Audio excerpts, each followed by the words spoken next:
इंतजार कर रही होगी। सीन कट होता है, ओल्ड मैन कहीं पर फिशिंग कर रहा था। वो कहता है वाह आज तो बढ़िया कैच हो गई। तब इसको एक फोन आता है, वो देखता है किसका फोन है। उसमें लिखा हुआ था मेरी लिटिल गर्ल, शायद ये उसकी बेटी है। ओल्ड मैन कहता है क्या हो गया, बड़े लंबे समय के बाद तुमने मुझे फोन करा है मेरी लिटिल गर्ल, कि तुम्हारे फिर से तुम्हारे हस्बैंड के साथ फाइट हो गई, और या फिर तुम मुझे इसलिए फोन कर रही हो कि तुम इस साल भी मेरे यहाँ पर नहीं आ सकती हो। वो यहाँ पर चोसक के लिए बुला रहा था। ये एक कोरियन ट्रेडिशन का फेस्टिवल है। अब सीन प्रेजेंट में आ जाता है। ओल्ड मैन किम को लेकर एक जगह ले जा रहा था। किम कहता है ये तो वो एक घर की तरफ इशारा करता है। ओल्ड मैन कहता है हाँ जल्दी चलो, अगर अंधेरा हो गया तो तुम्हें सीढ़ियां नहीं दिखेंगी। एक आदमी का घर कुछ मिलियन ऑफ वोन का हो सकता है। किम कहता है मुझे यहाँ पर सड़े हुए कोप्स की स्मेल आ रही है, मुझे पहले नहाना है। सीन फिर से पास्ट में जाता है। उस ओल्ड मैन की बेटी कहती है डैड, वो बहुत ज्यादा हाफ रही थी। वो कहता है क्या हो गया, क्या कुछ हो गया। उसकी बेटी कहती है जी जी जी स्यूंग, उसने अपने खुद के डैड को खा लिया, उसका बहुत सारा खून निकल रहा है, उसके मुंह में से झाग आ रही है। ओल्ड मैन कहता है ये तुम्हारा कहने का क्या मतलब, ये जो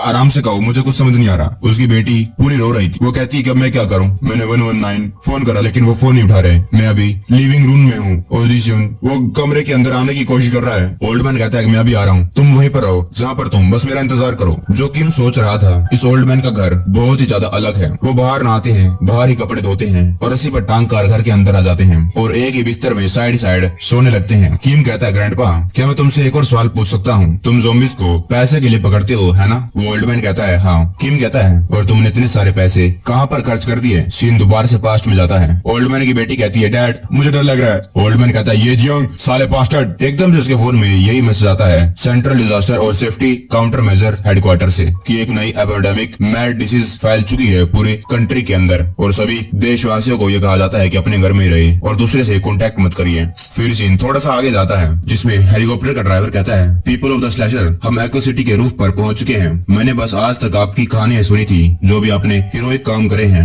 आपसे मिलकर बहुत ज्यादा ऑनर की बात है मेरे लिए। ओल्ड मैन कहता है उसकी कोई जरूरत नहीं है। किम कहता है मुझे लगता है ये घर महंगा है क्योंकि इस घर में कोई बाथरूम ही नहीं है, बाहर जाकर नहाना पड़ता है और ना ही आप महंगा खाना खाते हैं और आपको देखकर लगता भी नहीं है कि आप जवान लड़कियों के साथ खेलते हैं। ओल्ड मैन कहता है तो तुम कह रहे हो कि स्लैशर्स सारे के सारे किसी चीज के बारे में क्रेजी होते हैं, जैसे कि तुम यहाँ पर वहाँ पर काम करते हो, मारते हो एक घर खरीदने के लिए। किम कहता है हाँ, और तुम्हारे बारे में क्या, आपने इतने सारे पैसे को कहाँ पर खर्च करा। ओल्ड मैन पहले तो कुछ बोलता ही नहीं है, फिर वो खड़ा हो जाता है। वो कहता है अगर तुम खुद अपनी आंखों से देखोगे तो तुम्हें ज्यादा समझ में आएगा। वो एक कबर्ड के पास जाता है, अपनी स्पेशल चाबी निकालता है और अब सीन आगे का कट हो जाता है। वो लोग चोई को मिलने के लिए उसके ऑफिस के पास पहुंच गए थे। वो लिफ्ट में जाने लगते हैं। किम कहता है हे ग्रैंडपा, एग्जैक्टली आखिरकार आप है कौन। अब की बार जो किम था उससे पोलाइटली बात करने लग गया था। ओल्ड मैन कहता है मैं भी एक स्लैशर हूँ तुम्हारी तरह, मैं ज़ॉम्बीज़ को मारता हूँ, पैसे कमाता हूँ बाकी स्लैशरों की तरह। किम कहता है मैं रिस्पेक्ट के साथ पूछता हूँ आखिरकार आप इतने ज्यादा स्ट्रॉन्ग कैसे हैं, आप इतने बूढ़े हो गए हैं और फिर भी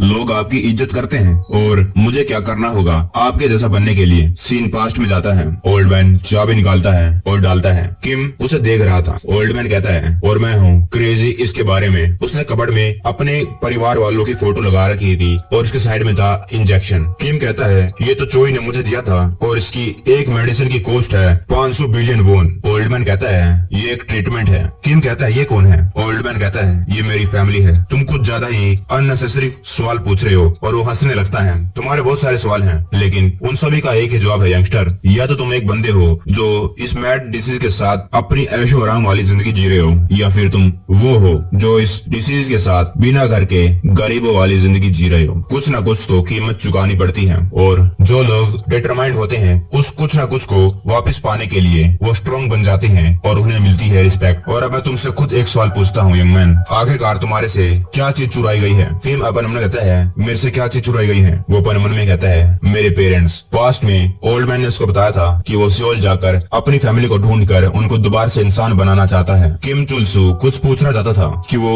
क्या प्लान कर रहा है सियोल में 10 मिलियन ज़ॉम्बीज़ को मारने के लिए, और सियोल के रास्ते में बहुत सारे ज़ॉम्बीज़ हैं, उनसे वो कैसे निपटेगा। अगर वो इतना सब कुछ सहन भी कर लेगा, लेकिन क्या तब भी वो अपनी फैमिली को दोबारा से इंसान बना सकता है। लेकिन इसका मतलब क्या है, मेरा बचपन, मेरे दोस्त, मेरा बड़ा भाई। ओल्ड मैन कहता है तुम्हें इतने लंबे बड़े ख्यालों में देखकर ऐसा लगता है कि तुमसे तो बहुत कुछ चुराया गया है। किम अभी भी अपने ख्यालों में था। किम एक घर खरीदना चाहता था ताकि उसकी फैमिली, उसके पेरेंट्स, उसके भाई वापस आकर एक खुशहाल फैमिली की तरह जी सके, और इसीलिए वो इस ब्लॉकेड के बाहर गया पैसे कमाने के लिए ताकि वो एक घर खरीद सके। ये दोनों साइड ही चेन नहीं थी। किम कहता है, अच्छा ग्रैंडपा आप तो इसके बारे में क्रेजी हैं। ओल्ड मैन कहता है, अगर तुम्हें कुछ कहना है तो कहो। किम कहता है, कुछ नहीं, मुझे तो टूर में मजे आए, चलो अब सोते हैं। ओल्ड मैन कहता है, तो इसे ऐसे सोचो यंग मैन, सोचो जितना भी तुमसे कुछ चुराया गया है उसमें कॉमन फैक्टर क्या है, सोचो तुम्हें आखिरकार पहले क्या चाहिए है। किम कहता है, वेल ये होगा मेरा घर, वो मेमोरीज जिसके अंदर मैं खुश था जब मेरे पास एक घर था। चोई कहती है, वो घर वो तो हमने सीज कर लिया कोलेटरल के रूप में और अब वो तुम्हारा नहीं है। किम कहता है, क्या? और बाद में किम उस ग्रैंडपा के साथ ही चला जाता है। किम कहता है, आपने ऐसी ड्रेस क्यों पहन रखी है, ये गैदरिंग के लिए कुछ ज्यादा नहीं हो जाएगा? ओल्ड मैन कहता है, ये अच्छा शब्द है गैदरिंग, जो गैदरिंग है आज बहुत ज्यादा पॉपुलर है एक वॉर में जहाँ पर क्रेजी लोग फाइट करते हैं और जितने ज्यादा लोग सिंपल दिखते हैं वो इतने ज्यादा ही क्रेजी होते हैं और तुम ऐसे कपड़े पहन के जा रहे हो तो तुम्हें तो हर कोई इग्नोर कर देगा। किम कहता है, मुझे तो बस ज़ॉम्बीज़ पकड़ने हैं, है ना, तो मुझे ऐसे क्यों कपड़े पहनने हैं? किम कहता है, तू साली कुत्ती कमीनी, ये तो क्या बकवास कर रही है, तूने मेरा घर ले लिया और अब वो मेरा नहीं है। जोई कहती है, क्या कहा तूने? तुझे ज़ॉम्बी से इंसान बनाने में जो दवाई लगी है उसकी कॉस्ट थी 500 बिलियन वॉन और उसके बाद तुझे रेस्क्यू करवाने के लिए क्लास ए का स्लैशर भेजा गया और जो टैक्सी ड्राइवर तेरे साथ गया था वो मर गया, उसका इंश्योरेंस और क्लास स्लैशर को तुम्हारे पास भेजने के लिए हेलीकॉप्टर भी लगा। कुल मिला के टोटल होता है 800 बिलियन वॉन। साले कदरदार, साले तेरे ऊपर मेरा इतना कर्जा है son of a bitch. Old man कहता है, तुम्हें जल्द ही पता चल जाएगा। उनके पास एक गाड़ी आती है और एक बंदा बाहर निकलकर उनके लिए गेट खोलता है। वो कहता है, गुड मॉर्निंग किम चिल सैन निम, ये उस ओल्ड मैन का नाम था। वो थैंक यू कहता है और जिसने दरवाजा खोला था वो कहता है, कोई बात नहीं। किम भी अंदर बैठने लगता है लेकिन वो उसे रोक देता है। वो कहता है, गेस्ट है किम चिलसाम और उसे तो भूल ही जाओ जो हार्ड ड्राइव तुम लेने के लिए गए थे जिसके अंदर कॉइंस थे, साइबर कॉइन या जो भी, तुमने उसको लॉस कर दिया जब तुम फाइट कर रहे थे और खाली हाथ आ गए। और जोई अपना हाथ जोर से मारती है और कहती है, इतना सब होने के बाद भी तुम्हारी इतनी हिम्मत, मेरे मुंह के सामने मुझे गालियां दे रहे हो, तुम इंसान भी हो या ज़ॉम्बी, साले मॉन्स्टर सन ऑफ अ बिच। किम कहता है, क्या मैंने तुम्हें कहा था मुझे मेडिसिन दे दो? क्या मैंने तुम्हें कहा था कि मुझे ग्योंगजून भेज दो? क्या मैं अपने आप गया था अपने पैरों पे चलकर, यू क्रेजी बिच? और वो भी अपना मुक्का जाकर टेबल पर मार देता है। मुझे मेरे घर की चाबी वापस कर दो, अभी भी मैं प्यार से मांग रहा हूँ। जोई कहती है, ओहो जरा अपने आप को देखो, क्या कर लोगे अगर मैं मना कर दूंगी, मुझे मारोगे? सीन दोबारा से कट होता है। किम कहता है, अब ऐसा थोड़ी है, अगर मैं इस गाड़ी में नहीं आऊंगा तो तुम्हारा ज्यादा तेल का खर्चा हो जाएगा। ग्रैंडपा वो कांच पे मारने लगता है लेकिन उसका हाथ एक बंदा रोक लेता है। वो कहता है कि बहुत हो गया, रुक जाओ, तुम्हारे लिए एक दूसरा गाड़ी आ रहा है, तुम्हारा ऑपरेटर जल्द ही आ जाएगा तुम्हें लेने के लिए, इसलिए यहाँ पर इंतजार करो। इस दुनिया में कोई चीज होती है जिसको हम कहते हैं पावर। फिर उसका हाथ छोड़ देता है और मुझे ऐसा देखना बंद कर दो, बस इसलिए कि तुम किम के इतने ज्यादा क्लोज हो। ये बंदा किम का ऑपरेटर है, किम चिलसैम एक्सक्लूसिव क्लास ए ऑपरेटर जो चांगी।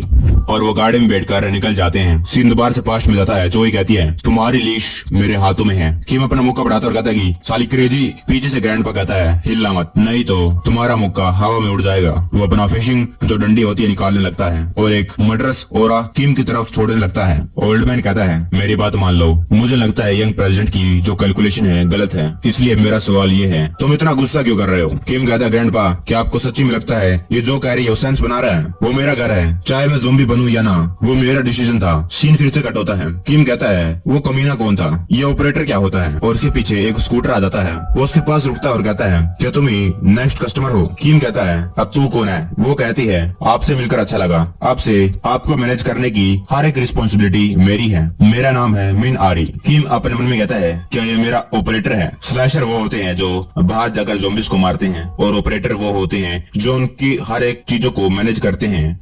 सीन कट होता है। किम कहता है, ये वो कमीनी क्रेजी बिच जिसने सब कुछ मुझसे ले लिया। ओल्ड मैन कहता है, तुम इसका सारा का सारा कर्जा वापस दे दो, मैंने तुम्हें पहले ही बताया है ना, तुम्हें बस सब कुछ वापस लेना है और तुम ऐसा बहुत सारे ज़ॉम्बीज़ को कैप्चर करके कर सकते हो। कमीशन लो यहाँ से, पैकेज रिट्रीव करो, लैंड रिक्लेम करो और अगर तुम लोअर गवर्नमेंट को भी क्लीन अप कर सकते हो तो तुम अपना कर्जा खत्म कर सकते हो। मैं तुम्हारी मदद करूंगा, जैसा कि मैंने तुम्हें बताया था, अब से मैं तुम्हारा मेंटर हूँ। किम भी अपना हाथ पीछे कर लेता है और ओल्ड मैन भी। स्लैशर वैल्यूएबल एसेट तब होते हैं जब अपना बेस्ट दें ज़ॉम्बीज़ को पकड़ने में, ये कंपनी के पॉइंट ऑफ व्यू से होता है। और वहीं दूसरी तरफ operational planning, reinforcement tools, expedition team, finance, accounting, training, उसके लिए एक असिस्टेंट की जरूरत होती है जो इन सभी मामलों को हैंडल कर सके और ये काम होता है एक ऑपरेटर का। किम की ऑपरेटर अपना हेलमेट उतारती है और कहती है कि मैं हूँ तुम्हारी न्यू ऑपरेटर मिनारी। किम गुस्से में कहता है, जिस दिन मैं अपना कर्जा पूरा करूंगा उसी दिन मैं अपना घर वापस ले जाऊंगा और जिस दिन ये होगा मैं तुझे मार मार के अधमरा कर दूंगा। चोई उसको चिढ़ाती है और कहती है अच्छा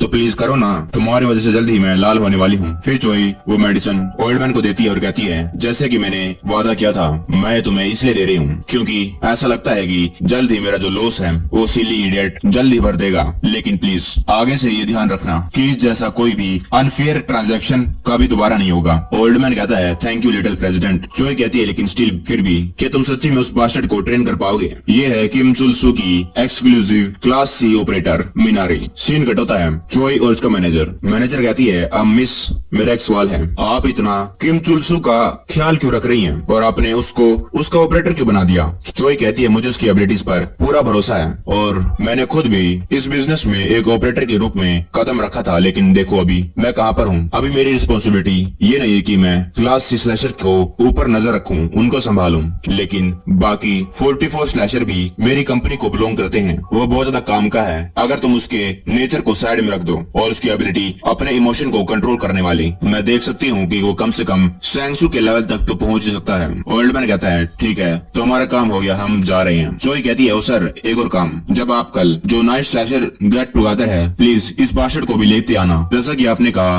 कि इसको सेकने की जरूरत है, मुझे लगता है इसको थोड़ी दुनिया के बारे में जानने की भी जरूरत है। ओल्ड मैन कहता है ठीक है अब तुम्हारा घर भी चला गया, क्यों तू मेरी जगह पे रहे जब तक तुझे घर नहीं मिल जाता है। ये सड़कों पे सोने से तो अच्छा ही है। किम कहता है कि मैं उसे जल्दी वापस ले लूंगा और तब तक मैं आपके काइंडली ऑफर को एक्सेप्ट करता हूँ। चोई अजंग क्लास ए ऑपरेटर रह चुकी थी। चोई कहती है जो मिनारी है वो रिलायबल है, वो मेरी तरह स्मेल करती है। मैनेजर कहती है स्मेल आपका क्या मतलब? चोई कहती है हाँ किम चुल उसके स्कूटर पर बैठकर उसको लेकर आ रही थी। चोई कहती है स्मेल सक्सेस की।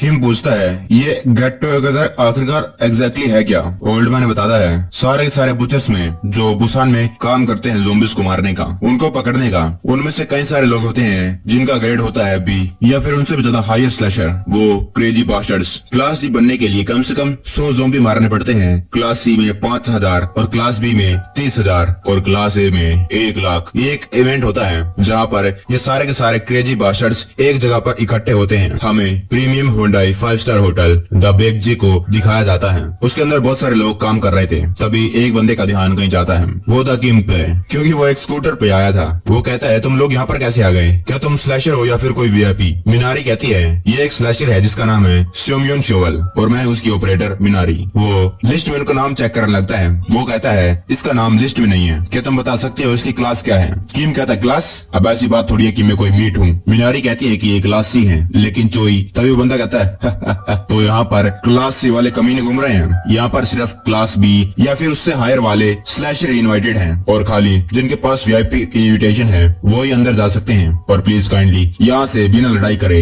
निकल जाइए। तभी चोई आती है और कहती है वीआईपी का मतलब तुम मेरी बात कर रहे हो? उनको अंदर आने दो, मैंने उनको इनवाइट करा है। वो कहता है प्रेसिडेंट चोई। किम अपन ने कहता है ये डेप्टर कमीनी। वो कहता है स्टील लेकिन फिर भी ये क्लास सी का स्लैशर है, हमने कम से कम एक सर्टेन लेवल ऑफ क्लास तो एक्सपेक्ट करी थी। चोई के कंधे पर हाथ रखती है और कहती है द सुपर रूकी जो सर्वाइवर है 17th स्ट्रेटेजिक नेशनल रिकैप्चर और जिसने मैनेज करा क्लास डी को स्किप करा, एक ही रात में सीधा क्लास सी बन गया और अब वो मेरा एक खिलौना है। और जो मेंबर्स है स्लैशर के जो वीआईपी हैं जो अंदर घूम रहे हैं उन लोगों को इस अफवाह के बारे में पहले ही पता चल गया होगा। वो लोग इंतजार कर रहे होंगे इस रूकी को मिलने के लिए। इसके बारे में सुनने के बाद इसलिए मैं इसको यहाँ पर लेकर आई हूँ और वहाँ पर कई सारे कस्टमर भी हैं। तो तुम्हारे अंदर इतनी हिम्मत है कि तुम इन लोगों की एक्साइटमेंट को खत्म कर सकते हो। चोई मिनारी को कहती है अगली बार तुमसे कोई पूछे तो हमसे कह देना कि चोई ने कहा है, ठीक है? किम कहता है छी अच्छा होता हम घर जल्दी जा सकते थे। चोई कहती है हमारा लिटिल पपी, लगता है उसको समझ नहीं आ रहा उसका ओनर क्या कहना चाहता है। जब तक तुम मेरे 800 बिलियन वॉन वापस नहीं कर देते हो तुम वही करोगे जो मैं तुझे करने को कहूंगी।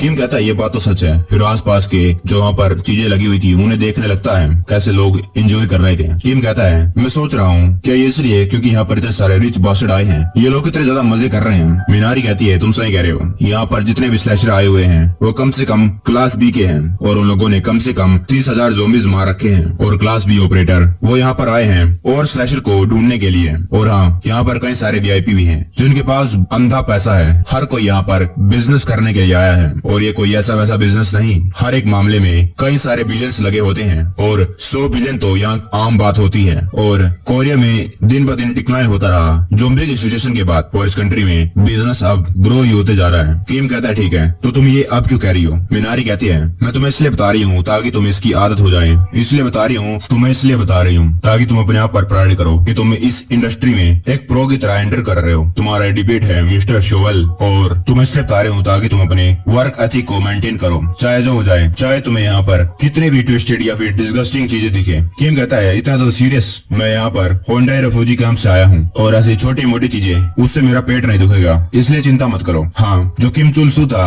वो एक रेफ्यूजी था लोवेस्ट क्लास ऑफ स्कम का इस अपोकलिप्टिक वर्ल्ड के अंदर। जैसा वो सोच रहा था कि उसके पास बहुत बढ़िया पेट है, उसको कुछ नहीं होगा, कि वो सहन कर लेगा। लेकिन यहाँ पे जो लोग हैं इतने ज्यादा कमीने हैं, उनको बाहर की सिचुएशन कुछ मालूम ही नहीं। अपने टाइम पर वो चूहे पकड़कर खाया करते थे सड़े हुए मीट, और ये लोग ऐसे खाने को वेस्ट कर रहे हैं। तभी उनके पास कोई आता है, वो कहता है कि मैंने तुम्हारी पास्ट परफॉर्मेंस के बारे में सुना, तुम अकेले गए, तुमने अकेले कई सारे ज़ोंबीज़ को पकड़ा, सही कह रहा हूँ ना? तो मैं सोच रहा था कि तुम मेरे लिए कुछ लेकर आ सकते हो। मिनारी बताती है ये है सीईओ वीएफ ग्रुप के, इन्होंने टोटल 24 केस कमीशन कर रखे हैं और ये वीआईपी में भी वीआईपी हैं। और पैकेज क्या लाना है? वो कहता है मेरी वाइफ का अंगूठा डेगू एयर परेड शेल्टर से। मैं अपने शेल को ऑर्गेनाइज कर रहा था और उन्होंने मुझे बताया कि मुझे पेपर वर्क के लिए अपनी वाइफ का अंगूठा चाहिए है, उसके थंबप्रिंट की जरूरत है और मुझे लगता है कि वो अभी भी एयर रेड शेल्टर के अंदर है, तो क्या तुम वहाँ पर जाकर उसकी उंगली लेकर आ सकते हो? किम बिना कुछ सोचे वहाँ से चल देता है। जब वो वहाँ से जा रहा था, एक बंदा उसको जानबूझ के टकरा जाता है। वो कहता है कि अच्छा तो तू है वो जिसके बारे में अफवाह फैली हुई है नूबी, अपनी आंखें अच्छे से खोल कर चला कर। किम कहता है लेकिन वो तुम थे जो मुझसे टकराए। तब इसके कंधे पर हाथ रखता है कोई। ये बंदा कहता है टेक इट इजी बेबी, मुझे सबसे ज्यादा नफरत उससे होती है जब लोग दूसरों से जलते हैं। ये बंदा क्लास बी स्लैशर है और मेंबर है ड्यूक्चुअल एसोसिएशन का, इसका नाम है स्नेक मैन चेंगुई। फिर वो बंदा किम को छोड़कर चला जाता है और मनी मन उसको गाली देता है, और जिसने किम को बचाया था स्नेक, वो उसके साथ चलने लगता है और कहता है मेरे लंबे बाल वाले दोस्त कैसे हो? यहाँ न्यूबी को ऐसे ही ट्रीट करा जाता है, इसका मतलब है वो लोग तुम्हारे अंदर बहुत ज्यादा इंटरेस्टेड हैं। लेकिन तुम चिंता मत करो, इवेंट जल्द ही शुरू होने वाला है, जिसके बाद सारी अटेंशन तुम्हारे से खींचकर अलग हो जाएगी। सभी लाइटें वहाँ पर जलने लगती हैं। एंकर कहता है आप सभी गेस्ट क्या आप अपनी पार्टी को एंजॉय कर रहे हैं? बोर तो नहीं हो रहा? चोई कहती है जैसे कि ये सारे के सारे गैंगस्टर मजे करने के लिए आए हैं, हम यहाँ पर काम के लिए आए हैं। एंकर कहता है तो हमारी ओन ड्यूक्चुअल एसोसिएशन उन्होंने प्रिपेयर करा है एक सिंपल ऑक्शन। किम कहता है एक ऑक्शन? क्या यहाँ पर स्लैशर के गियर बेच जाते हैं? वो कहता है नहीं नहीं, हमारी ड्यूक्चुअल एसोसिएशन बेचती है कुछ बहुत ही ज्यादा सेंशियल। किम देखता है। एंकर कहता है लेफ्ट से आ रहे हैं फेमस एक्ट्रेस।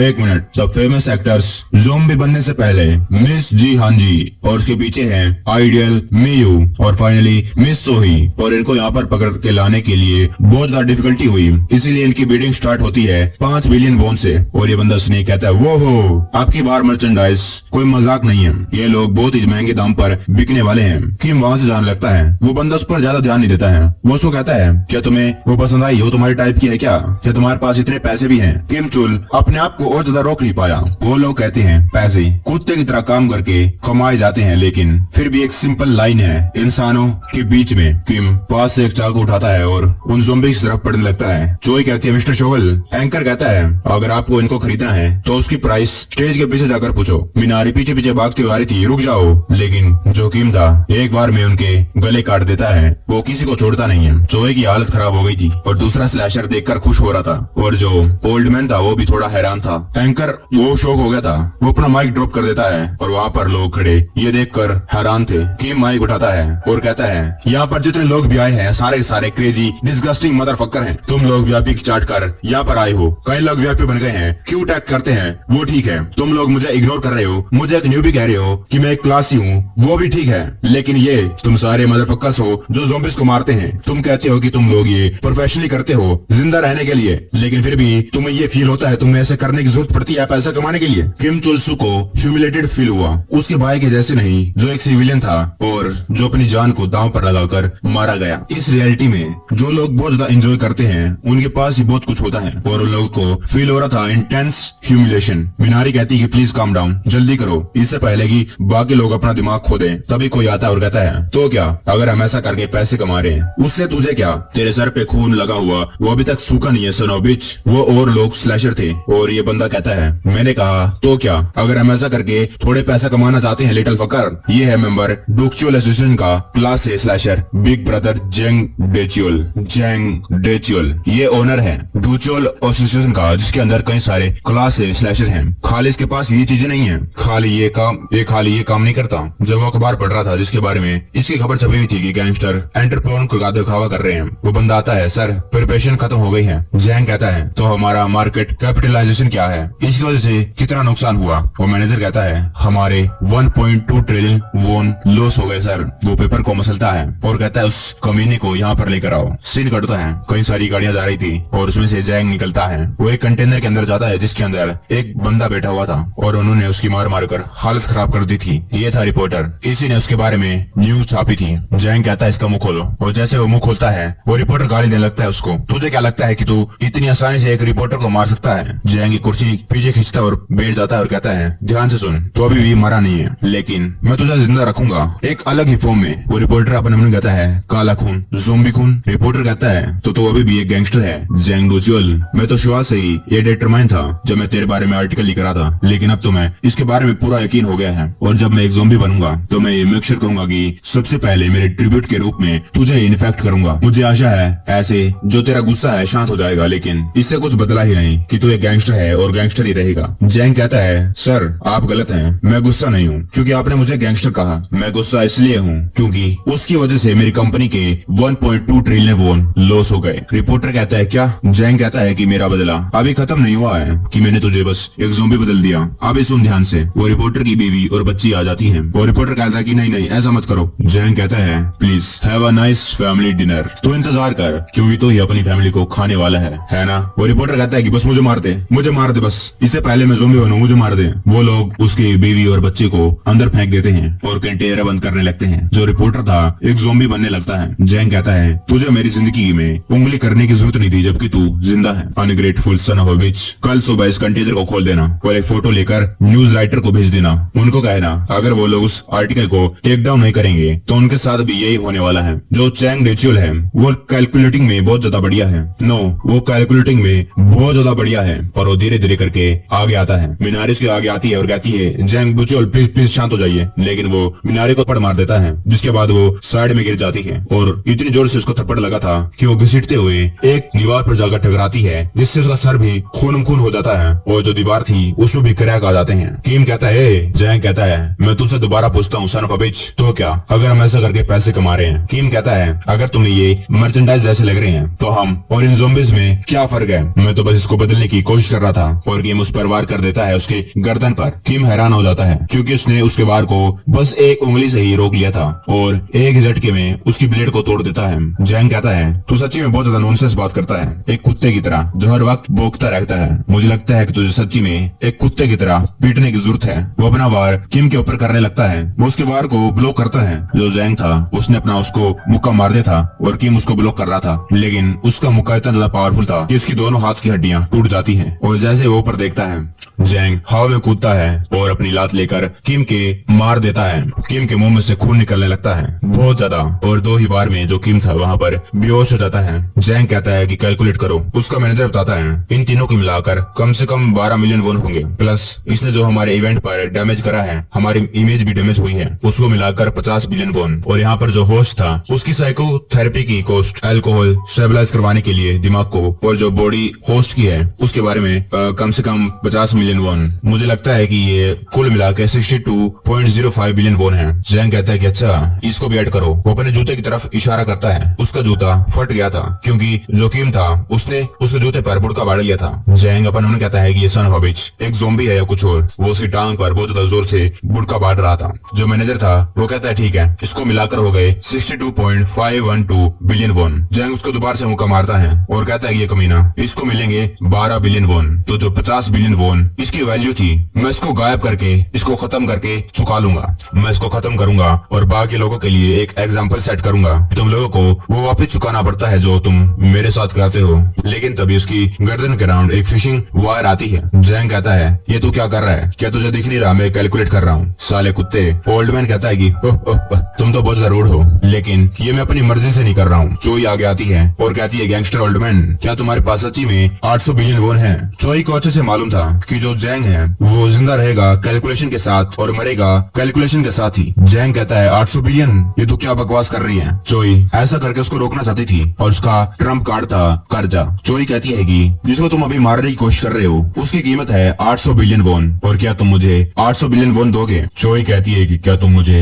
800 मिलियन वोन वापस दोगे? जैंग कहता है, शिट, आखिरकार एक कुत्ते का 800 बिलियन का प्राइस टैग। क्या तुम मेरे साथ मजाक कर रही हो? वो बस इसलिए क्योंकि ये तुम्हारे स्लैशर कंपनी से है। चोई कहती है, लेकिन ये सब कुछ सच है। अगर तुम्हें यकीन नहीं होता है तो मैं तुम्हें प्रूफ दिखा सकती हूँ। उसके मैनेजर उसको कुछ कागज ला कर देती है। ये लो। जैंग उसको लेता है और सब कुछ पढ़ने लगता है। चोई कहती है, जब कर्जदार मर जाता है तो ये सेंस बनाता है कि अपने पैसे जिसने उसको मारा है उससे लेना सही रहेगा। तो ड्यूक्चुअल एसोसिएशन क्या मुझे चेक लिखने वाली है 812 बिलियन वोन का, और अगर तुम ऐसा कर सकते हो तो तुम उसे मार सकते हो। मुझे तो खुशी होगी, बल्कि अगर तुम ऐसा करते हो मुझे मेरा पैसा बहुत ही जल्दी मिल जाएगा। जैंग कहता है, तुझे क्या लगता है कि मैं नहीं कर सकता? तुझे लगता है कि मैं जैंग ड्यूक्चुअल, मेरे पास इतने पैसे नहीं है? मैं हूँ एक मैन जिसके पास बहुत सारे पैसे हैं और फुल ऑफ डिग्निटी। वो किम के मुंह में अपने हाथ डालता है। मैनेजर थोड़ी सी घबरा जाती है। चोई कहती है, वो गैंगस्टर सन ऑफ अ बिच ऐसा नहीं कर सकता है। अगर उसके लोग को साइड करते हैं, लेकिन उसका दिमाग वो काउंटिंग में बहुत ज्यादा ग्रेट है। जो जैंग था उसको मार नहीं पाता है। जैंग अपन उन्हें कहता है, अगर मैं इसको नहीं मारूंगा तो मैं और मेरी कंपनी दोनों की बेइज्जती होगी। लेकिन 800 बिलियन, 800 बिलियन, शिट, इसलिए मैं कह रहा था कि मुझे यहाँ पर नहीं आना। चोई थोड़ी सी हंसने लगती है और जैंग उसके बाल पकड़ लेता और कहता है, ये बीच हंस रही है। लेकिन इससे पहले वो कुछ कर पाता, चोई के स्लैशर आ जाते हैं, जिसमें था वो ओल्ड मैन और भी दो। एक कहता है, अपने हाथ इनके ऊपर से उठाओ। दूसरा कहता है, हम सच्ची में ऐसा नहीं करना चाहते हैं और हमें फर्क नहीं पड़ता है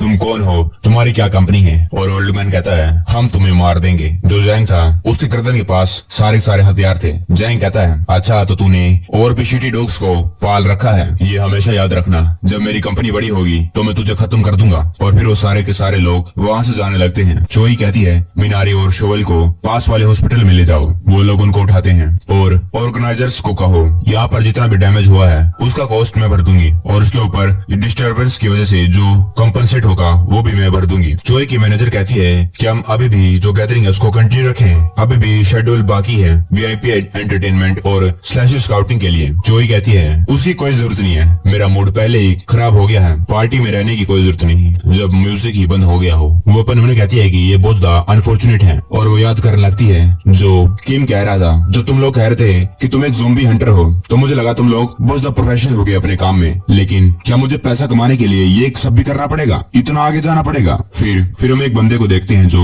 ज़ोंबीज के पहाड़ पर बैठा हुआ था और उसके सामने खड़ी थी चोई। वो कहता है, चोई चलो एक काम करते हैं, एक प्रोफेशनल बनाते हैं जो ज़ोंबीज को हंट करता है और उससे हम पैसे कमाएंगे। और ये बंदा था फर्स्ट स्लैशर चोई जैंग कंपनी का। चोई जैंग कंपनी का नाम ही है चोई और दूसरा है जैंग। यही था इस कंपनी का दूसरा फाउंडर जो था एस क्लास स्लैशर जैंग सुहो। किल काउंट मालूम नहीं, इसे देखने में लगता है ये है असली स्लैशर। पीछे बेसबॉल वाला बैट, सर पे हेलमेट, एक बैकपैक जिसपे ग्रेनेड लगे हुए हैं और हाथ में चाकू, फुल्ली कवर। चोई कहती है, वो भी इसी की तरह ऐसे ही कुछ कहता था। हमें अभी भी ये मालूम नहीं है कि वो जिंदा है या नहीं, हमें व्यूअर्स। फिर हम किम को देखते हैं हॉस्पिटल के अंदर, जो अपने पास में उसकी ऑपरेटर थी मिनारी, उसको देखता है। किम कहता है, मुझे माफ कर देना, मेरी वजह से तुम्हारे साथ ऐसा हुआ। मिनारी कहती है, वो मेरी गलती है, मैं अपने स्लैशर की मेंटालिटी को मैनेज नहीं कर पाई, तुम्हें माफी मांगने की कोई जरूरत नहीं है। किम कहता है कि मैं सच्ची में उसको और सहन नहीं कर पाया, वो लोग मुझसे बेहतर हैं और मुझसे ऊपर हैं। वो अपने मन में सब कुछ याद करने लगता है जो भी वहाँ पर हुआ था।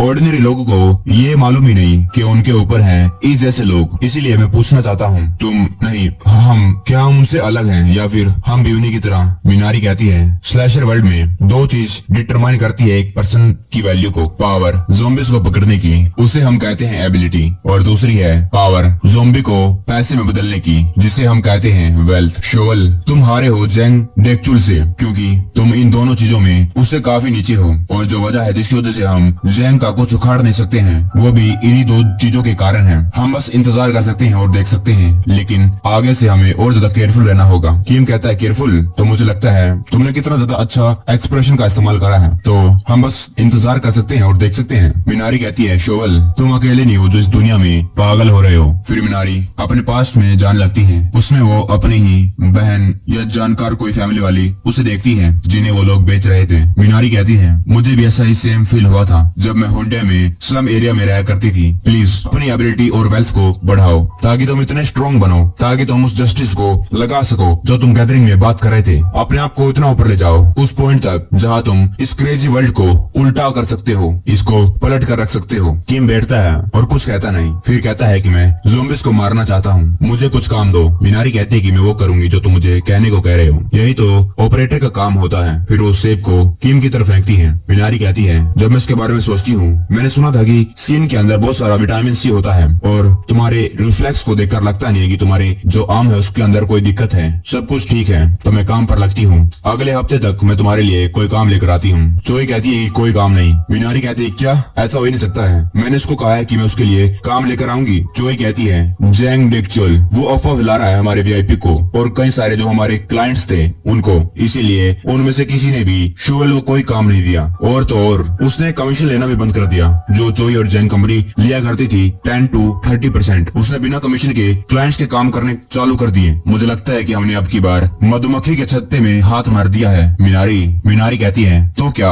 जो मिस्टर शोएल है उसको कंपनी के डेट को रिजोल्व करना है, तो क्या अगर हमें जो जैंग है उसकी स्कीम्स में से निकलना होगा, हमें एक अपना खुद का ब्रांड बनाना है, हमें शोएल का नाम बनाना है और उसके लिए हमें काम की जरूरत है। हम कोई भी रिक्वेस्ट को एक्सेप्ट करेंगे, पैसों की चिंता मत करिए कि इसमें कितने पैसे हैं, मुझे काम दीजिए बॉस। जो ये अपने मन में कहती है जो मिनारी कह रही है वो सही कह रही है। और अगर हमें जो जैंग है उसकी जो चालाकी है उससे बाहर निकलना है उसके लिए हमें चाहिए ट्रस्ट और अचीवमेंट्स। जोई कहती है क्या तुम्हें पक्का यकीन है तुम किसी भी प्रकार की जॉब को हैंडल कर सकती हो अगर उसके अंदर फिजिकली डिमांड है और उसके अंदर ज्यादा पैसा नहीं है तब भी। मिनारी कहती है यस मैं मिस्टर शोएल को खुद मनाऊंगी। जोई टेबल के नीचे जाती है और कहती है कि ठीक है फिर ये अच्छी बात है, तो चलो तुरंत चलते हैं गरकरो गिमाईसी अभी के अभी। ये गिमाईसी एक जगह है, ये बुसान के पास की जगह है जहाँ पर लोग जो टेरिटरी है उसे साफ कर उसको रहने लायक बना रहे हैं। वहाँ पर एक बंदा आग की मदद से जगह को साफ कर रहा था। ये है B grade slasher mister Yong aka, इसका कोड नेम है हेलबैट और किल काउंट है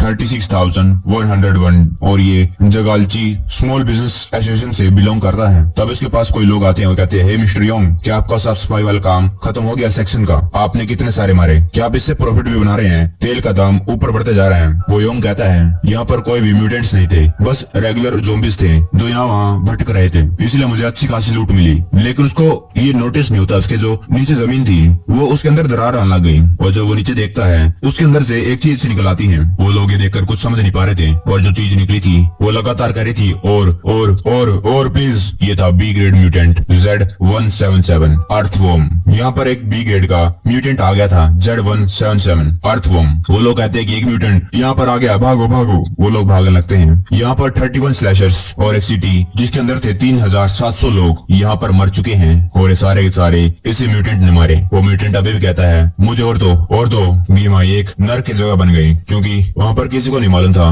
म्यूटेंट वहाँ पर कैसे आ जाते थे एकदम से। हम जैंग को देखते हो कहते हैं क्या तुमने सही सही देखा और उस कीड़े से डरने की कोई जरूरत नहीं है। और जैंग के एफर्ट की मदद से उन्होंने इस प्रॉब्लम को सोल्व कर दिया जो पहले हुआ करता था सुपर रुकी एक टाइम पर। और अब उसके डेंचुअल कॉर्पोरेशन में है 50 मेंबर्स। वो उस कीड़े को मारकर उसके साथ फोटो खिंचवाते हैं और वो बंदा किम और मिनारी को ये बात बता रहा था। ये है हमारी गिमाई बैरियर कंस्ट्रक्शन साइट की हिस्ट्री। किम कहता है कि मुझे सब कुछ समझ में आ गया है और अब इस फोटो को यहाँ से दफा कर दो। आखिरकार एग्जैक्टली रिक्वेस्ट क्या है? वो कहता है कि हाँ नेवर माइंड, चलो चलती हैं थोड़ी देर के लिए। ये है गिमाई बैरिकेड की कंस्ट्रक्शन साइट। करंटली अभी हम काम कर रहे हैं इस एरिया में बैरिकेड लगाने में, जैसे कि बुसान में लगे हुए हैं वैसे ही। और मुझे लगता है जो कंस्ट्रक्शन है जल्द ही कंप्लीट हो जाएगी अगर एक बार ये वेस्ट वॉल बन गई और अगर एक बार ये दीवारें बन गई तो एक्सपेक्ट किया जा सकता है कि जो बुसान के अंदर लैंड शॉर्टेज का इशू है उसे हम बहुत हद तक कम कर सकते हैं। इसका मतलब है कि हम लोगों को और ज्यादा सेफ प्लेस प्रोवाइड कर सकते हैं जो बेघर हैं, जिनके पास कोई शेल्टर नहीं है। किम अपन कहता है कि एक घर तो बहुत ज्यादा जरूरी होता है, लेकिन वो बंदा कहता है लेकिन एक प्रॉब्लम है, यहाँ पर काम करने की वजह से बहुत ज्यादा नॉइस होती है, इसीलिए जब कंस्ट्रक्शन चलती है यहाँ पर बहुत सारे ज़ॉम्बीज आ जाते हैं और जब भी हम इस कंस्ट्रक्शन को कंप्लीट करने के लिए दुगनी मेहनत करते हैं। हम लगातार 24 घंटे की शिफ्ट में काम करते हैं और कई बार हादसे हो जाते हैं जहाँ एकदम से ज़ॉम्बीज आ जाते हैं रात के अंदर सरप्राइज अटैक करते हुए। हुए। करंटली जो हमारे सिक्योरिटी गार्ड हैं और वर्कर्स वो बहुत ज्यादा काम करते हैं, रात दिन लगे रहते हैं, और एकदम से जब ज़ॉम्बीज़ आ जाते हैं वो उन्हें रोक तो सकते हैं, लेकिन अगर और ज्यादा आ जाते हैं तो हमारे लिए बहुत ज्यादा इम्पॉसिबल सिचुएशन बन जाती है। और हम चाहते हैं कि आप हमारे लिए सिचुएशन को सोल्व कर दीजिए मिस्टर सैशर। मिनारी कहती है 1 मिनट सर, अगर जो वेस्टर्न वॉल है वही रहती है तो इसका मतलब जो नॉर्थन और ईस्टर्न वॉल है वो तो बन चुकी होगी, तो तुम लोगों ने उसको डिफेंड करने में कैसे मैनेज करा। वो बताता है कि उस समय पर हम फोकस कर रहे थे कंस्ट्रक्शन साइट के ऊपर, और जो साउथ ईस्ट वॉल थी वो पहले ही बंद थी बुसान के कारण, और तब हमें कोई ज्यादा मुश्किल का सामना करना नहीं पड़ा, और उस टाइम पर हमें फंडिंग भी मिल रही थी, और हमने उस टाइम पर बहुत सारे स्किल्ड स्लैशर भी हायर करे थे। किम गुस्सा लगता है और कहता है कि डिसेंट स्लैशर्स, मतलब भाई वो भी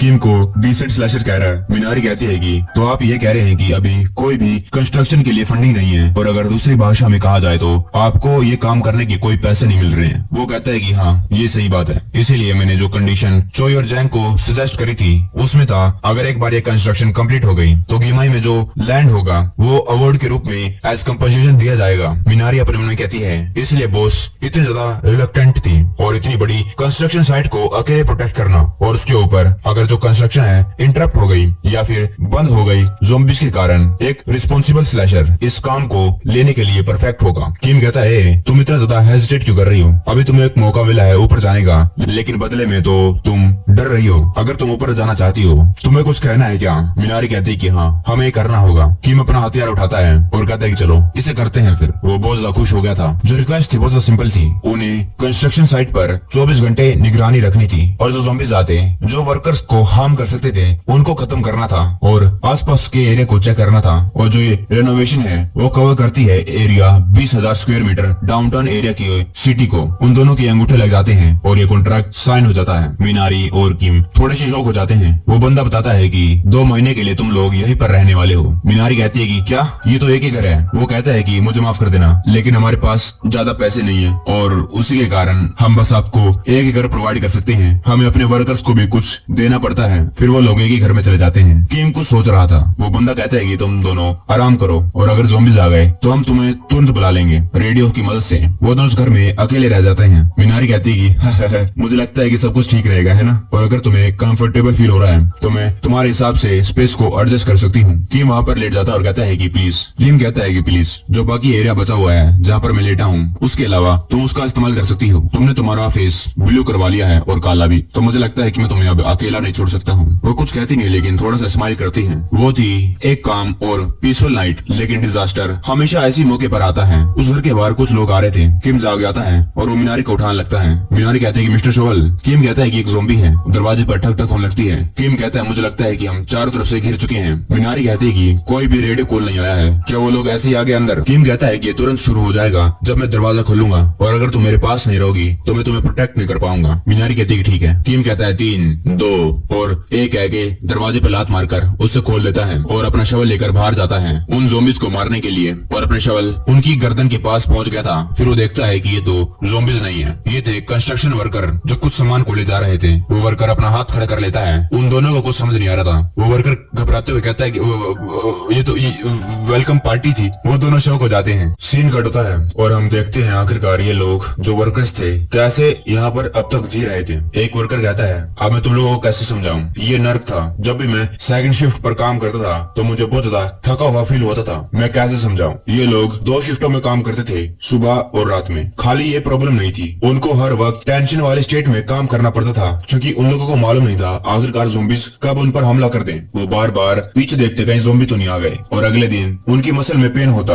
यहाँ पर अब ज्यादातर काम फिजिकली डिमांडिंग है, लेकिन जो मेन प्रॉब्लम है वो है टेंशन और हर वक्त अलर्ट रहना। क्या कंपनसेशन काफी है? दूसरा कहता है कंपनसेशन, तुम्हारा इससे क्या मतलब? उन्हें कोई भी कंपनसेशन नहीं मिलता था। उनको बेसिक नेसेसिटी जैसे कि फूड और शेल्टर जब वो काम करते थे उनके अलावा और कुछ नहीं मिलता। उन लोगों को तो बल्कि बहुत ज्यादा खुशी होती है अगर वो अपने हाथ में एक सिक्का भी पकड़ते। और ये कहता है कि मेरे होम टाउन में तो इस महीने घर की बिजली भी काट दी गई है। तो आखिरकार ये लोग ये काम क्यों कर रहे हैं? वो कहता है क्योंकि एक एक्सीडेंट हो गया था और अब मेरा एक चाइल्ड है। उसे नहीं मालूम कि ये खुशी की बात है या नहीं। उसने सुना था कि जो बैरियर हैं जब कंस्ट्रक्टेड हो रहे थे, जो वर्कर्स थे उनको प्रायोरिटी दी जा रही थी। उनको कंपनसेशन में एक घर दिया जा रहा था और जितने भी लोग यहाँ पर गैदर हुए थे बिना किसी पैसे के, उनका सभी का एक ही पर्पस था कि उन्हें एक घर मिलेगा। यहाँ पर कई सारे लोग हैं जिन खुद की फैमिलीज है, कई लोग ऐसे हैं जिनके पास कोई घर नहीं है। ऐसे हैं हम लोग, इसलिए प्लीज हमारा अच्छे से ख्याल रखना। स्लैशर किम, वो लोग बाहर ही खड़े थे। जब वो लोग चले जाते हैं, किम कहता है वो लोग ऐसा क्यों कर रहे हैं, मैं बहुत ज्यादा कंफ्यूज हो गया हूँ। मिनारी कहती है कि ऑपरेटर्स के बीच में एक बात हमेशा कही जाती है, जब भी लार्ज स्केल रिकैप्चर ऑपरेशन होते हैं जिसके अंदर मल्टीपल ज़ॉम्बीज उनको एलिमिनेट करने की जरूरत पड़ती है, उसके अंदर हम जो इमोशन है वो स्लैशर्स के साथ अटैच नहीं करने दे सकते हैं। हाउएवर कई सारे ऑपरेशन के अंदर जहाँ पर ऑब्जेक्टिव होता है किसी ह्यूमन को प्रोटेक्ट करना या फिर उनको रेस्क्यू करवाना, उसके अंदर जो स्लैशर है उसको इमोशन की जरूरत पड़ती है। वो कहते हैं जब वो लोगों को पता चलता है आखिरकार उनको क्या प्रोटेक्ट करना है तो वो लोग उस काम करने के लिए बहुत ज्यादा स्ट्रोंगर हो जाते हैं। ऐसा ही कुछ किम कहता है जो इंटेंशन है वो तो पॉजिटिव है, लेकिन कभी कभार ये लगता है कि काम करते करते मर जाएंगे, है ना। मिनारी कहती है तुम सही कह रहे हो, पर तुम कह सकते हो कि जो भी तुमने मैस करा था सोशल गैदरिंग के अंदर तुम्हें वो ठीक करना होगा टायरलेसली काम करके। यहाँ पर किम कहता है उनके साथ अच्छे से रहना है, उन ज़ॉम्बीज को भगाना है, बीच में ब्रेक लेना है जब भी तुम ले सकते हो, लेकिन हमेशा तैयार रहना है कहीं ज़ॉम्बीज ना जाए। मिनारी कहती है हाँ जैसे तुम कहोगे मैं वैसा ही करूंगी। किम कुछ सोचने लग रहा था। वो कहता है एक घर, अगर उन लोगों को यही चाहिए है तो मैं ये मेक श्योर करूंगा कि मैं उन सभी को प्रोटेक्ट करूंगा। किम चुल की डेली लाइफ बहुत ज्यादा सिंपल थी। जब भी उसको फोन आता वो ज़ॉम्बीज को मारने के लिए चला जाता। वर्कर्स किम को बुलाते और किम बहुत सारे ज़ॉम्बीज को वहाँ पर मार देता था। किम एक भी ज़ॉम्बी को छोड़ा नहीं करता था और ये देखने के बाद जो वर्कर्स थे वो किम को चीयर करते थे, वो उसका थैंक यू कहते और उसके लिए बियर लाने को पूछते। किम कहता है कि तुम्हारा ये क्या मतलब, थैंक यू कहने का क्या मतलब, मैं बस काम कर रहा हूँ, तुम लोग अब एक सीडी भेज सकते हो। वो वापस चला गया और आराम करता रहा जब तक उसको दोबारा रिक्वेस्ट नहीं मिलती। मिनारी कहती है कि आज हमने 8 पकड़े, टोटल मिला के 40 मिलियन वोन। और किम जो कैंग था ओल्ड मैन उसके साथ भी प्रैक्टिस क्या करता था। वो कहता है तुम अभी भी बहुत ज्यादा स्लो हो बच्चे और तुम्हें लॉन्ग रेंज वेपन को भी चलाना सीख लेना चाहिए। क्या एक शोवल के साथ हर रोज ज़ॉम्बीज को मारना क्या बोरिंग नहीं है क्या। किम कहता है हमेशा डांटते रहते हो, फाइन ठीक है, अब पहले ये सारी की सारी फिशिंग लाइन को मुझसे हटाओ। कैंग कहता है तुम्हारा काम कैसे चल रहा है। किम कहता है हाँ ये मेरा पहली बार है कि मैं एक स्लैशर बन गया हूँ इन लोगों के लिए। मुझे लगता है कि अच्छा है कि मैं किसी को प्रोटेक्ट कर रहा हूँ ताकि उन लोगों को मेरे जैसे बनने की कोई जरूरत नहीं। जो कैंग था किम के कंधों पे मारता है और कहता है तो इसे अच्छे से करना बच्चे, रिक्वायरमेंट्स और सर्विसेज, ये लो रस्सी। किम कहता है रस्सी। कैंग कहता है कि मैंने तुम्हें अभी तो बताया था कि तुम्हें लॉन्ग रेंज वेपन की जरूरत है और ये भी बहुत जल्दी है कि तुम एक फिशिंग लाइन को कंट्रोल करो, इसलिए पहले इसके साथ कोशिश करो। फिर वो लोग गाड़ी में जा रहे थे। कैंग का ऑपरेटर कहता है एक्सक्यूज मी सर, लेकिन क्या ये नेसेसरी है, आप इतनी हद तक जा रहे हैं, आप इसे इतनी सारी चीजें क्यों दे रहे हैं। कैंग कहता है संभाल कर चैंगी, जिस दिन मैं सोल को छोड़कर जाऊंगा वो सक्सेसफुल जरूर होगा मेरे लिए और बुसान का पिलर बनेगा। वो बहुत ज्यादा फास्ट ग्रो हो रहा है, बहुत ज्यादा। GDC group profit and growth headquarters, उसके अंदर जो जैंग था वो था, उसका मैनेजर आता और कहता है मिस्टर चेयरमैन, जो मिस्टर नासेंग है, चेयरमैन बुसांग फाइनेंशियल होल्डिंग एसोसिएशन के, जिन्होंने आपके साथ एक मीटिंग रखी थी, वो आ गए हैं। प्रेसिडेंट के ऑफिस में वो आमने सामने बैठे हुए थे। जैंग कहता है बुसान फाइनेंशियल होल्डिंग एसोसिएशन एक एसोसिएशन है जो बुसान के अंदर प्रॉपर्टी को ओन करती है, जिसके अंदर आती है कई सारी बिल्डिंग्स, लैंड और अपार्टमेंट। सही कह रहा हूँ ना। मैं सोच रहा था कि वो बिजनेसमैन क्या करते हैं जो अपने पैसों के गद्दों पर बैठे हुए हैं, जो हमसे ये ज़ॉम्बी हंट करवाते हैं। वो कहता है प्लीज इन सभी बातों को कॉन्फिडेंशियल रखना चेयरमैन जैंग। जैंग कहता है ऑफ कोर्स, तुम्हें डरने की जरूरत नहीं है। वो कहता है कि आपको मालूम है गिमाई में एक नई दीवार बनाई जा रही है, वो ऑलमोस्ट फाइनल स्टेजेस पे आ गई है, कंप्लीट ही होने वाली है। वो लोग कह रहे हैं कि अगर एक बार ये दीवार बन गई तो वो लोग इसे शिमाई कहा करेंगे। जैंग कहता है लगभग 2-3 साल हो गए हैं जब उन्होंने शुरू करा था, लेकिन क्यों। वो कहता है मुझे पक्का तो यकीन नहीं है, लेकिन अगर मुझे कुछ कहना है तो क्या आप सच्ची में इसे एक सीक्रेट रखेंगे। जैंग कहता है ओल्ड मैन तुम तो कुछ ज्यादा ही शकी हो, ठीक है मैं इसे एक सीक्रेट रखूंगा। वो कहता है जो गिमाई वाली दीवार है, अगर एक बार वो कंप्लीट हो गई तो बुसान के अंदर जितने भी प्रॉपर्टी की वैल्यू है 20 से 30% उससे भी ज्यादा गिर सकती है, और ये होगा एक नेचुरल इकोनॉमिक कॉन्सिक्वेंस। और एक बार जो सप्लाई है वो इंक्रीज हो गई तो डिमांड कम हो जाएगी, इसलिए हमारे जो एसोसिएशन मेंबर्स हैं एक्शन लेना चाहते हैं। जैंग कहता है एक्शन। वो कहता है मेरा मतलब है हमें उस कंस्ट्रक्शन को रुकवाना होगा, और बाय चांस वहाँ पर ज़ॉम्बीज आ गए, अगर वहाँ पर ज़ॉम्बीज आ जाएं और जो कंस्ट्रक्शन साइट है वहाँ पर हड़दम मच जाए। जैंग कहता है तो तुम चाहते हो कि मैं वहाँ पर ज़ॉम्बीज को छोड़ दूं, तुम तो बड़े चालाक और घटिया। क्या तुम्हें मालूम नहीं अगर हम पकड़े गए तो क्या होने वाला है, डेथ पेनल्टी। अगर उन्हें पता चल गया कि हम स्टेट को पलट कर रखने वाले हैं, चाहे ये एक क्राइम है, लेकिन एक स्टेट के अंदर एक क्राइम कमिट करना, क्या तुम्हारा दिमाग खराब हो गया ओल्ड मैन। वो कहता है 10%, मैं दूंगा तुम्हें 10%, हर एक बिल्डिंग के शेयर जिन लोगों ने हमारी हमारी एसोसिएशन में एनरोल कर रखा है, ये काम क्यों नहीं करेगा? उन लोगों ने तो स्लैशर भी हायर कर लिए हैं उनकी साइड से, और छोटे मोटे ज़ॉम्बीज उनसे काम नहीं चलेगा। ऐसे करके वो रुकेंगे नहीं। जैंग अपन मन में कहता है द बुसान होल्डिंग एसोसिएशन और जो एसोसिएशन मेंबर्स हैं उनके पास 200 ट्रिलियन वोन से भी ज्यादा का पैसा है और 10% होते हैं 20 ट्रिलियन। और अगर वो लोग एक बार अलायंस खड़ी कर लें अपने गंदे कामों पर, तो उनके पास बहुत सारा पैसा हो सकता है जिनका वो गलत इस्तेमाल कर सकते हैं। जैसा कि हमें सबको मालूम है, जैंग वो कैलकुलेटिंग में बहुत ज्यादा अच्छा है। जैंग कहता है कि मैं तो ऑलमोस्ट एग्री करने वाला था, मैं वही करूंगा जो तुम करने को कहोगे, लेकिन अगर चीजें दूसरी तरफ जाने लग गई तो जो एसोसिएशन है वो सिचुएशन को बदल देगा और हम इसे ऐसे ही छोड़ देंगे, ठीक है? वो कहता है हाँ ठीक है, लेकिन मुझे पक्का यकीन है कि तुम्हें इसके अंदर बहुत सारी मेहनत करनी पड़ेगी। जैसा कि मैंने कहा था कि उन लोगों ने एक स्लैशर को हायर कर रखा है और एक अफवाह भी फैली हुई है कि उस एक बंदे ने एक ही रात में 8000 ज़ॉम्बीज मार रखे हैं। जैंग अपन मन में कहता है अगर 8000 है तो इसका मतलब क्या ये वही पंख है? जैंग कहता है जितना मैंने सोचा था ये तो उससे ज्यादा बेहतर निकला, बस अब चिंता करना छोड़ दीजिए। सीन कटता है, हम एक ट्यूब के अंदर एक म्यूटेटेड ज़ॉम्बी को देखते हैं। वो कहता है फूड। वो बंदा कहता है तुम क्या करने के बारे में कह रहे हो? जैंग कहता है ज़ोमवैक्स किसी प्रकार का मेडिकेशन या ट्रीटमेंट। एक अफवाह फैली हुई है कि जो फॉर्मूला है ज़ोमवैक्स का वो म्यूटेनिक एजेंट है और उसकी वजह से कभी कभार जो स्लैशर हैं, जो पकड़े हुए म्यूटेंट्स हैं, उन्हें फार्मास्यूटिकल कंपनीज को दे देते हैं पैसों के बदले में। और क्योंकि जो फार्मास्यूटिकल कंपनीज हैं उनका तो फायदा है ताकि वो इनके खिलाफ एक क्योर डेवलप कर सके। वो लोग इलीगली मैनेज करते हैं म्यूटेंट्स को, उनको रखते हैं अपनी कंपनी के अंदर, और अगर किसी तरीके से उनमें से एक क्रीचर कीमाई में रिलीज हो जाए तो वहाँ पर तबाही मच सकती है। मैं यह कहने की कोशिश कर रहा हूँ। फिर वो खड़ा होता और कहता है ठीक है, तो मैं हमारी कोऑपरेशन के लिए इंतजार कर रहा हूँ। जैंग कहता है ठीक है, एक और चीज, उससे फर्क नहीं पड़ता है कि सिचुएशन कितनी ज्यादा बड़ी हो जाए, अपना मुंह बंद रखना। तुम्हें समझ में आ गया है ना? वो चला जाता है। जैंग कहता है जैंग को फोन करो, जो कीमाई में से हमने अर्थवॉर्म पकड़ा था उसका एक हैचलिंग निकल कर आ गया है, उसको कहो कि उसको लेकर आए, और अगर उसके कोई आई विटनेस है तो उनको कहो कि सब कुछ रिपोर्ट करे जो भी उन लोगों ने देखा। मैनेजर कहता है हाँ मैं इसको सब कुछ बता दूंगा। जैंग कहता है और ब्लैक एली से 10 लोगों को लेकर आओ जो रिलायबल हैं और कमीने, ये मेक श्योर करना कि उनके कोई भी कनेक्शन ना हो। जैंग का मैनेजर कहता है अगर एक म्यूटेंट एकदम से बाहर आ जाएगा तो किसी को शक नहीं होगा क्या? मुझे माफ कर देना, मैं कुछ ज्यादा ही सोच रहा था, जैसा आपने कहा है वैसे ही करता हूँ। सीन कट होता है, हम उसी अर्थवॉर्म को देखते हैं और ये सिक्योरिटी गार्ड अपने सामने बंदे को देखकर डर जाता है क्योंकि उसने कई सारे वहाँ पर साइंटिस्ट को मार दिया था। ये वही हरे बालों वाला बंदा है, स्नेक। वो कहता है तुम इतना घबरा क्यों रहे हो सिक्योरिटी? तुम बस लॉबी के अंदर आराम से सो सकते थे, मैं तो बस अपनी लाइफ को पीसफुली जीना चाहता हूँ। मैं तो बस यहाँ पर एक चीज लेने के लिए आया था, तुम लोग मुझे इतना ज्यादा बुरा क्यों बना रहे हो? Like seriously. वो सिक्योरिटी गार्ड घबराते हुए कहता है मैंने कुछ नहीं देखा, मैं बस ऊपर आया और सो गया, मुझे पक्का है कि नहीं ये काम करेगा। वो कहता है कहो मुझे माफ कर दो, मुझे माफ कर दो, मैंने कुछ ज्यादा ही काम कर लिया। वो घबराते हुए कहता है मुझे माफ कर दो, मैंने कुछ ज्यादा ही काम कर लिया। स्नेक कहता है फ्यू, अब मुझे फील होता है कि मैंने कुछ ज्यादा गिल्ट वाला काम नहीं करा, प्लीज थोड़ा और पास आओ, मैं तुम्हें बिना दर्द के ऊपर पहुंचा दूंगा। वो सिक्योरिटी गार्ड घबराते हुए उसके सामने झुक जाता और कहता है कि प्लीज बस एक बार, लेकिन वो उसे छोड़ता नहीं है। फिर फोन करके कहता है मुझे ये मिल गया। बाद में हम कई सारे लोगों को देखते हैं, वही मैनेजर कहता है ये स्मेल कितनी ज्यादा घटिया है। ये है कॉन्ट्रैक्ट जिसके अंदर साफ साफ लिखा है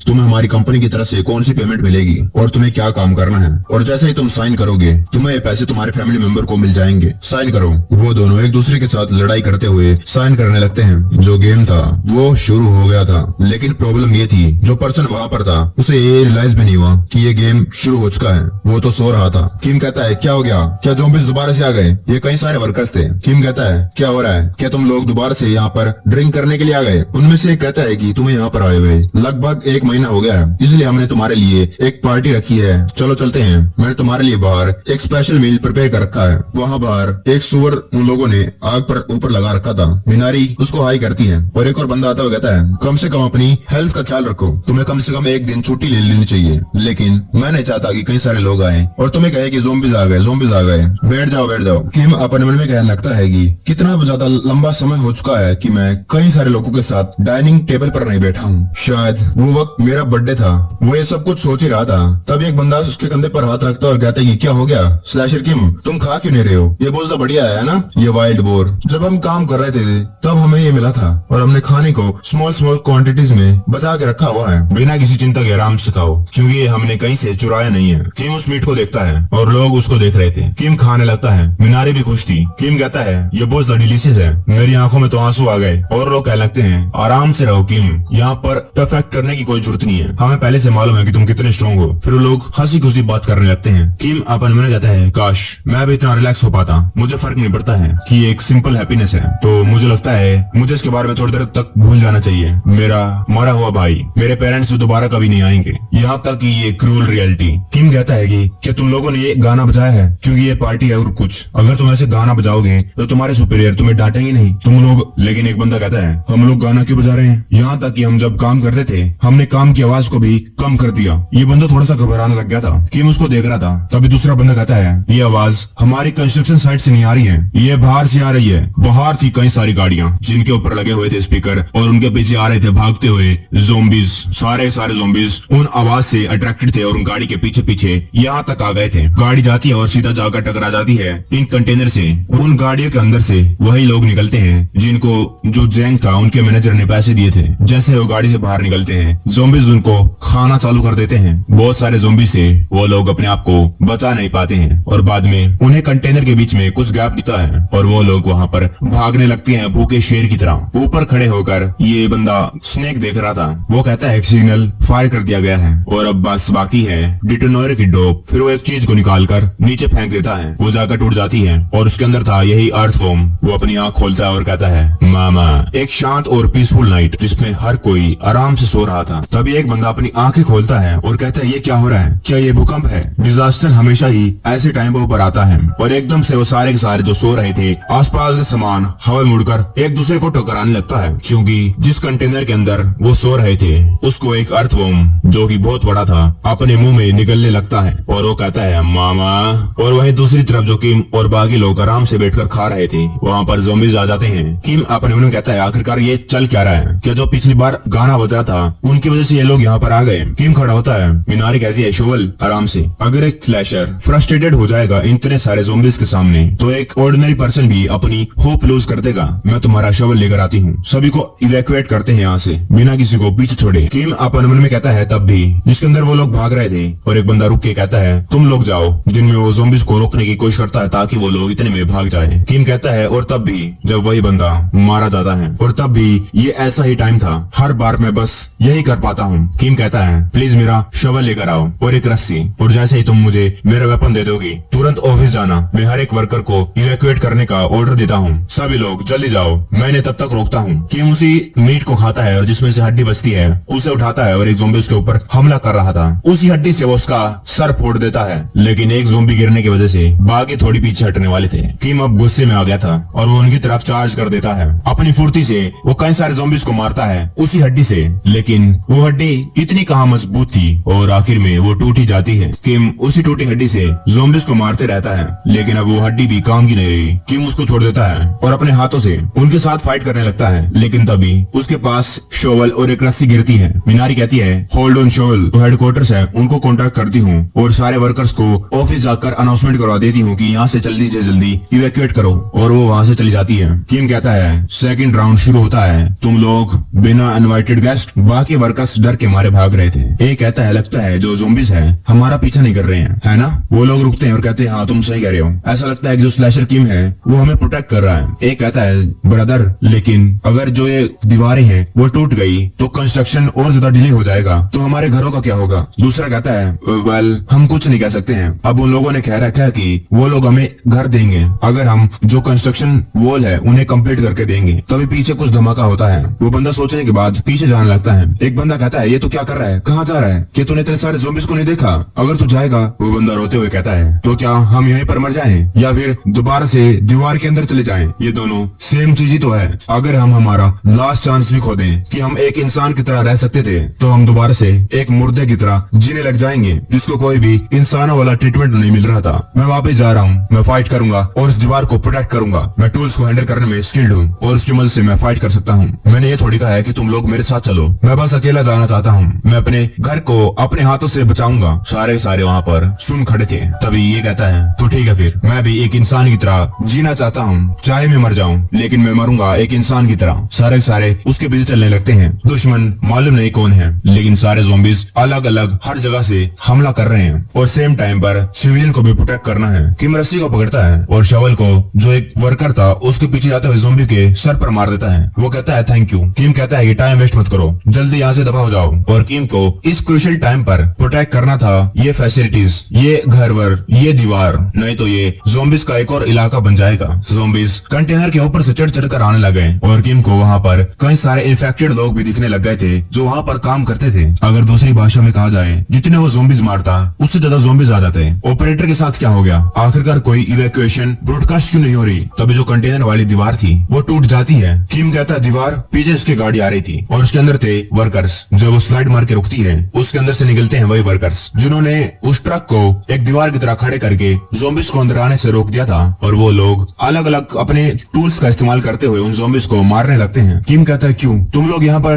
वो कहता है क्योंकि ये जगह है जहाँ पर हम रहते हैं और हम भी इसे प्रोटेक्ट करेंगे। वो लोग कहने लगते कि जो छेद है वो बड़ा होते जा रहा है, क्या आप इसको अकेले हैंडल कर सकते हैं स्लैशर किम? वेल, आप सभी लोग यहाँ पर हैं, मैं खाली पीछे खड़े थोड़ा रह सकता था। अब रोना बंद कर दो, हमने पहले भी कई सारे ज़ॉम्बीज को मार रखा है जब तुम यहाँ पर आए भी नहीं थे। किम कहता है मुझे नहीं मालूम, क्या सच्ची में किसी को फिक्र नहीं है अगर वो लोग ज़ॉम्बीज बन जाए और मैं तुम लोगों को मार दूंगा? सच्ची में प्लीज मेरी मदद करो, इस ओपनिंग को ब्लॉक करने में और इस फोर्ट को बचाने में मैं सारे ज़ॉम्बीज को संभाल लूंगा जो भी इस वॉल के गैप से आ रहे हैं। किम की कमिटमेंट बस ये नहीं थी कि वो इन सभी लोगों को प्रोटेक्ट करना चाहता है। जो वर्कर्स इस दीवार को बना रहे थे अपने घर के लिए, उन्होंने फाइट करने के बजाय यहाँ पर रहना चूज करा। वो लोग एक कंटेनर को लात मारते हैं जिसकी वजह से वहाँ के ज़ॉम्बीज उनकी तरफ अट्रैक्ट होने लगते हैं। जो दीवार थी वो टूट गई थी, कंटेनर इधर उधर गिरे हुए थे और कंटेनर के बीच में बहुत सारा रास्ता बन गया था ज़ॉम्बीज को आने के लिए। हाउएवर, इस फाइट का अंत अभी भी दूर है और फुल ऑफ डेंजर है। मिनारी बहुत ज्यादा घबरा जाती है जब वो देखती है कि जो ऑफिस का कंटेनर था जिसके अंदर कम्युनिकेशन का डिवाइस था वो पलटा हुआ है और जमीन के अंदर है। ये कोई नॉर्मल ज़ॉम्बी का काम नहीं है, ये कोई ऑर्डिनरी ज़ॉम्बी नहीं है, ये कोई हाई लेवल वेरिएंट है। दोबारा से एक और ए क्लास म्यूटेंट, उसके खिलाफ है सी क्लास शोवल। वो तो उसके सामने खड़ा भी नहीं रह पाएगा, लेकिन कैसे भी करके हमें बुसान को सपोर्ट करना है। मिनारी को आवाज आती है, वो घबराने लगती है, वो पीछे मुड़कर देखती है, उसे दिखता है बड़ा सा अर्थवर्म जो कह रहा था मामा। वह दूसरी तरफ provisional government ministry of defence special operation division जिसके अंदर ये लड़की, ये है class A operator ministry of defence की कैप्टन सोंग। वो अंदर जाती है तभी कोई कहता है रिपोर्टिंग ऑन ड्यूटी। वो कहती है हाँ कोई पर्टिकुलर इशू नहीं है, लेकिन एक चीज है जो मैं पॉइंट आउट करना चाहती हूँ। वो कहता है अब एक एक करके मत बताना, सारी ए टू जेड बताओ। ये है कैप्टन इम ग्वांग, कोड नेम मेजर इम, और ये है class A slasher ministry of defence के अंदर। वो ऑपरेटर कहती है हमें अभी भी जो गिमाई है उनकी कंस्ट्रक्शन साइट से कोई भी इवनिंग रिपोर्ट नहीं मिली है। हमें खबर मिली है कि वहाँ से जो आग है वो देखी गई है। वो कैप्टन इम कहता है गिमाई बैरिकेड वो तो एक इम्पोर्टेंट प्रोजेक्ट है गवर्नमेंट के लिए, है ना, और अगर इतने बड़े प्रोजेक्ट पर कोई इश्यू आ गया है तो मैं खुद जाऊंगा वहाँ पर सिचुएशन को हैंडल करने के लिए। वही दूसरी तरफ जो किम था वो ज़ॉम्बीज को काटे जा रहा था। वो अपने मन में कहता है शुरुआत से जो ज़ॉम्बीज आ रहे थे अब कम हो गए हैं, शायद जो वर्कर्स यहाँ पर काम कर रहे हैं उनकी वजह से जो इन्फॉर्मेशन है कि ज़ॉम्बीज यहाँ पर आ गए हैं वो फैल गई है, लेकिन धीरे धीरे करके ये ज़ॉम्बीज बढ़ते क्यों जा रहे हैं। किम को कुछ एहसास होता है, वो पीछे मुड़कर देखता है तो बड़ी क्रेन वो कुछ कंटेनर को एकदम से नीचे गिराती है। वो एक वर्कर था जो किम के पीछे ज़ॉम्बीज को आ रहे थे उनको मारता है। किम अपने मन में कहता है अभी भी एक मौका है, कुछ ज्यादा डैमेज नहीं हुआ है और मैं अभी भी उसे रोक सकता हूँ। दोनों दीवार और लोगों को मैं दोनों को प्रोटेक्ट कर सकता हूँ। लेकिन तभी उसको आवाज आती है और वो शॉक हो जाता है क्योंकि उसके पीछे था एक अर्थवर्म जो अपनी रफ्तार से लगातार उसकी तरफ बढ़ रहा था और उसके सामने थी मिनारी जो अपने स्कूटर पर अपने आप को बचाने की कोशिश कर रही थी। किम कहता है व्हाट द हेल, ये क्या है? मिनारी कहती है ये एक म्यूटेंट है शोवल, एक म्यूटेंट, इसने जो कम्युनिकेशन सिस्टम है उसे डिस्ट्रॉय कर दिया। लेकिन जो वर्कर्स बुसान वर्ल्ड की तरफ भाग गए हैं वो जल्द ही स्लैशेस को रिपोर्ट कर देंगे, हमें कम से कम 1 घंटे में बैकअप मिल जाएगा। लेकिन किम कहता है लेकिन क्या, जल्दी बताओ। मिनारी कहती है इस फुल बॉडी म्यूटेशन को देखकर ये कम से कम बी क्लास वेरिएंट है, क्या तुम इसे हैंडल कर पाओगे? किम अपन कहता है कि वो एक म्यूटेंट था, वो आधा म्यूटेंट था लेकिन फिर बी क्लास सी का था। वो बास्टर्ड सी क्लास का था लेकिन ये बी का है। उसके पास कोई चारा नहीं था, अगर वो ऐसा नहीं करेगा तो सभी लोग मर जाएंगे। किम कहता है कि सभी वर्कर्स को लेकर यहाँ से चली जाओ, मेरे पास कोई आइडिया नहीं आखिरकार मैं इस चीज को कैसे हराऊंगा, मुझे बिल्कुल भी कोई क्लू नहीं है और मुझे ये भी नहीं मालूम